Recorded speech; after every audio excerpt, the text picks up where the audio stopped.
everyone, welcome back to my channel. So today we will study about the classification of neonates pediatrics topic. Okay, so classification of neonates basically हम 3 ways में classification करेंगे.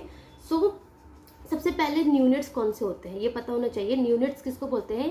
0 to 28 days के baby को हम क्या बोलते हैं? Neonates बोलते हैं. क्या बोलते हैं? न्यूनेट्स बोलते हैं. अप टू 28 डेज के बेबी को हम न्यूनेट्स बोलते हैं, मतलब नया बच्चा.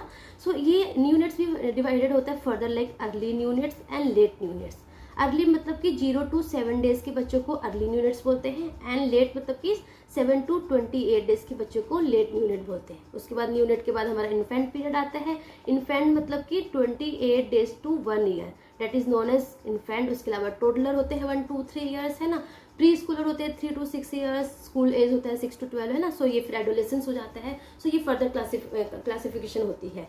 सो अगर हम न्यूनेट को क्लासीफाई करें, सो न्यूनेट को क्लासीफाई करें हम based on gestational age, based on birth weight and based on gestational age and birth weight.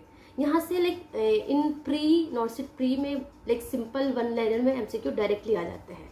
So first हम बात करते हैं based on gestational age, POG, period of gestational age की बात करें. सो इसमें क्या क्या होते हैं? टर्म बेबी, एक हमारा टर्म बेबी होगा जो like normal delivery, normal delivery नहीं मतलब टर्म बेबी, मतलब टर्म मतलब प्रॉपर टर्म करके वो बाहर आया. प्री टर्म मतलब पहले, टर्म से पहले हो गया. एंड पोस्ट टर्म मतलब कि टर्म को भी उसने क्रॉस कर दिया है, ठीक है ना. सो टर्म बेबी किसको बोलते हैं? Very very important. सो अगर जो बेबी 37 वीक से 41 कंप्लीटेड वीक के बीच में अगर बॉर्न होता है तो उसको हम क्या बोलते हैं? उसको हम बोलते हैं term baby. 37 week to 41 completed week के बीच में अगर वो बॉर्न होगा तो उसको हम बोलेंगे टर्म बेबी. वेरी सिंपल, ठीक है. उसके अलावा होता है प्री टर्म बोलेंगे. अगर 37 से कम में बेबी बॉर्न हो जाएगा तो उसको क्या बोलेंगे? प्री टर्म, ठीक है ना. एंड पोस्ट टर्म किसको बोलेंगे? हमने क्या बोला? 41 कंप्लीटेड वीक से पहले होगा तो 42 से जो क्रॉस कर जाएगा तो उसको हम बोलेंगे पोस्ट टर्म बेबी. तो very simple, term baby 37 to 41 completed week. Preterm जो लेस देन 37 वीक से पहले बेबी बॉर्न होगा. एंड पोस्ट टर्म जो after 42 week. So 42 week of gestation के बाद जो बॉर्न होगा उसको हम बोलेंगे पोस्ट टर्म, ठीक है ना. सो प्री टर्म के भी फर्दर क्लासिफिकेशन होते हैं जैसे कि late preterm. Late preterm का मतलब है कि जो बेबी 34 से 37 लेस देन 37 वीक में जो पैदा होगा, 34 से लेस देन 37 वीक के बीच में जो बॉर्न होगा उसको बोलेंगे late preterm. Late preterm मतलब ये थोड़ा सा आपको ऐसे कंफ्यूजिंग लग रहा होगा, थोड़ा सा याद करना मुश्किल है. बार बार याद करोगे याद हो जाएगा. एंड ये बहुत सिंपल में पूछ लेते हैं, वन लाइनर वाले एमसीक्यू में आ जाता है. तो लाइक इतना सिंपल आप छोड़ नहीं सकते हो, मतलब every question worth equally in the exam, in the competitive exam. So आपको कोई भी एमसीक्यू बिल्कुल छोड़ना नहीं है. तो ये थोड़ा सा डिफिकल्ट तो है याद करना, बार बार याद करोगे तो याद हो जाएगा, बट इसको याद करना है, ठीक है ना. सो लेट प्री टर्म किसको बोलते हैं? 34 से लेस देन 37 वीक के बीच में अगर बेबी बॉर्न होगा तो उसको हम लेट प्री टर्म बोलेंगे.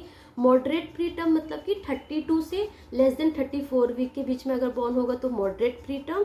एंड वेरी प्री टर्म मतलब कि अगर 28 वीक से लेस देन 32 वीक के बीच में अगर बॉर्न होगा तो उसको हम बोलेंगे very preterm. And extremely pre term जब बोलेंगे जब बेबी अगर लेस देन 28 वीक से पहले अगर बॉर्न हो जाए तो उसको हम बोलते हैं एक्सट्रीमली प्री टर्म, ठीक है ना. सो आई थिंक आपको ये समझ में आ गया होगा. Based on gestational age, term baby, preterm and post term. Preterm के भी फर्दर क्लासिफिकेशन है like late preterm, moderate preterm, very preterm and extremely preterm, ठीक है ना. So post term, term, preterm and उसके further classification ऐसे याद हो जाएगा, ठीक है ना. Coming to the based on birth weight. Birth weight के अकॉर्डिंग कैसे क्लासिफिकेशन करते हैं? And it is very very simple. सबको पता है जो हमारे इंडियन में जो नॉर्मल बेबी बॉर्न होता है उसका वेट कितना होना चाहिए? 2.5 to 4 kg के बीच में अगर बेबी का वेट होता है तो हम उसको मानते हैं कि बेबी का जो वेट है वो नॉर्मल है, ठीक है. 2.5 to 4 kg, it's not 3.5 kg, it is 2.5 to. अब जो न्यू एडिशनल है ना उसके अकॉर्डिंग है 2.5 to 3.99. मतलब कि आप समझ लो 2.5 to 4 kg का बेबी अगर बॉर्न होता है तो उसको हम नॉर्मल वेट मानते हैं, ठीक है ना. अगर बेबी का weight more than 4 kg like 4.1, 4.2, 4.3 kg है तो उस बेबी को हम बोलते हैं macrosomia, large baby, big baby. And ये किसका ये क्या इसको क्या फीचर्स होते हैं? बेसिकली डायबिटिक मदर का जो बेबी होता है वो मैक्रोजोमिया होता है, ठीक है ना. सो अगर मोर देन 4 kg का बेबी होगा तो उसको बिग बेबी, लार्ज बेबी या फिर मैक्रोसोमिया बोलेंगे, ठीक है ना. एंड एवरेज, अगर आपके एग्जाम में क्वेश्चन आ गया कि एवरेज इंडियन बेबी का वेट कितना होना चाहिए, सो डेट इज 3 kg। एवरेज पूछे तो 3 kg होता है, ठीक है ना। But 2.5 to 4 kg is the normal weight of the baby. तो अगर 2.5 से 4 kg से बड़ा ज़्यादा होगा तो हमने बोल दिया मैक्रोजोम या लार्ज बेबी या बिग बेबी होगा। बट अगर 2.5 से कम का वेट होगा तो उसको हम क्या बोलते हैं, उसको हम बोलते हैं लो बर्थ वेट बेबी। या फिर आप यूँ कह सकते हो कि लो बर्थ वेट बेबी कब बोलेंगे, अगर बेबी का वेट लेस देन 2.5 kg हो तो उसको हम बोलते हैं लो बर्थ वेट बेबी।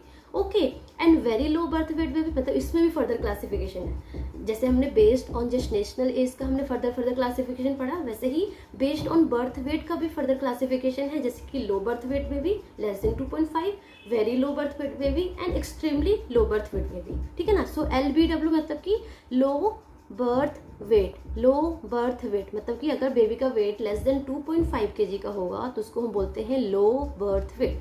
अगर बेबी का वेट लेस देन 1.5 kg होगा तो उसको हम बोलते हैं वेरी लो बर्थ वेट, ठीक है। अगर बेबी का वेट लेस देन 1 kg होगा तो उसको हम बोलेंगे extremely low birth weight baby. Very simple, less than 2.5 low birth, less than 1.5 very low birth, less than 1 kg is extremely low birth weight baby, ठीक है ना। सो हमने दो क्लासिफिकेशन हमने समझ लिया। And the third classification is based on gestational age and birth wait, मतलब कि इसमें जेस्टेशनल एज भी होगा एंड बर्थ वेट भी होगा। तो कैसे होगा, देखो इसमें ना एक हमारा ग्राफ होता है, वो मतलब अवेलेबल भी होता है हमारे बहुत सारे सेंटर्स पे। एक ग्राफ होता है जिसमें कि हमारा इधर एक्स एक्सिस पे क्या होता है, एज होता है, एंड वाई एक्सिस पे क्या होता है, वेट होता है। तो मतलब एज भी हो गया, जेस्टेशनल एज भी हो गया एंड वेट भी हो गया, ठीक है ना। जेस्टेशनल एज मतलब कि 35 वीक, 36 वीक, 37 वीक, 38 वीक, है ना। ऐसे ही एज मतलब कि 1.5 kg, 2 kg, 2.5 kg, 3 kg, 3.5 kg, ठीक है ना। एंड दो लाइन होते हैं, एक लाइन को बोलते हैं 10th परसेंटाइल एंड दूसरे लाइन को बोलते हैं 90th परसेंटाइल, ठीक है ना। सो इसमें तीन बेसिकली क्लासिफिकेशन होता है, एक होता है AGA, एक होता है हमारा SGA, एक होता है LGA। क्या है ये, कुछ भी नहीं, बहुत सिंपल है, बहुत सिंपल। क्या है AGA मतलब कि appropriate for gestational as. AGA क्या है, AGA is the appropriate for gestational as, मतलब कि अप्रोप्रिएट है फॉर जेस्टेशनल एज, मतलब बेबी क्या है, अप्रोप्रिएट है, मतलब कि जो बेबी का जो वेट है अकॉर्डिंग टू जेस्टेशन क्या है, नॉर्मल है। So normal weight for age मतलब कि वेट अगर बेबी का वेट बिटवीन 10th और 90th परसेंटाइल के बीच में होगा तो उसको हम बोलेंगे AGA। क्या बोलेंगे, AGA, ठीक है ना। So weight for age between 10th and 90th percentile उसको बोलते हैं appropriate for gestational age. Let suppose baby का वेट 3 kg है एंड बेबी जो बॉर्न हुआ है डेट इज ऑन 38 वीक पे बॉर्न हुआ है। तो देखो इसका जो ग्राफ किसके में बीच में आ रहा है ना बीच में, लाइक 3 kg का बेबी था, सो 3 kg एंड 38 वीक पे बॉर्न हुआ है। सो ये देखो 10th और 90th परसेंटाइल के बीच में ग्राफ आ रहा है, सो मतलब कि ये क्या है, अप्रोप्रिएट फॉर जेस्टेशनल एज, ठीक है। ऐसे ही दूसरा टर्म हमारा होता है SGA। SGA क्या होता है, small for gestational age. Small for gestational age का मतलब है कि weight for age is below the 10th percentile. जो ये 10th परसेंटाइल का जो ग्राफ है ना, इसके बिलो आएगा। लेट्स सपोज बेबी का जो वेट है डेट इज 1.5 kg बेबी का वेट है एंड जो बेबी जो है वो बॉर्न कब हो गया है, बेबी जो 36 वीक पर बॉर्न हो गया है। सो इसका जो ग्राफ कहाँ पे आ रहा है, बिलो द 10th परसेंटाइल के बीच में नीचे आ रहा है ना, बिलो द 10th परसेंटाइल, तो उसको हम बोलते हैं SGA, small for gestational age. Third हमारा एग्जाम्पल होता है LGA। LGA मतलब कि large for gestational age. Large for gestational age का मतलब weight for age is above the 90th percentile. Let's suppose baby का जो वेट है, यहाँ पे देख लो, यहाँ पे बेबी का वेट जो है वो 4 kg का है एंड वो 39 वीक पे बॉर्न हुआ है, तो ये like above the 90th percentile आएगा। So that is known as large for gestational age, ठीक है ना। So appropriate for gestational age, small for gestational age and large for gestational age, very simple, ठीक है ना।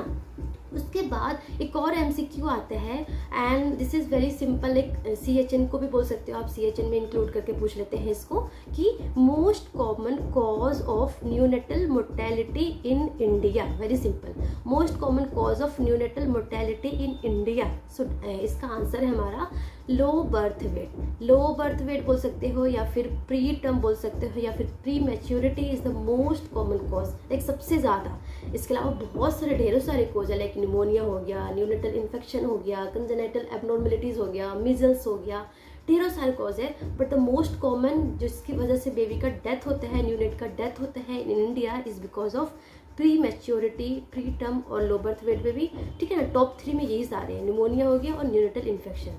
This are the top most and the most common क्या है, pre maturity और pre term और low birth weight baby is the most common cause for neonatal mortality in India. So ये हमने पढ़ा, ये बेसिकली हमारा था classification of neonates based on gestational age, based on birth weight and based on gestational age and the birth weight. So that's all about today.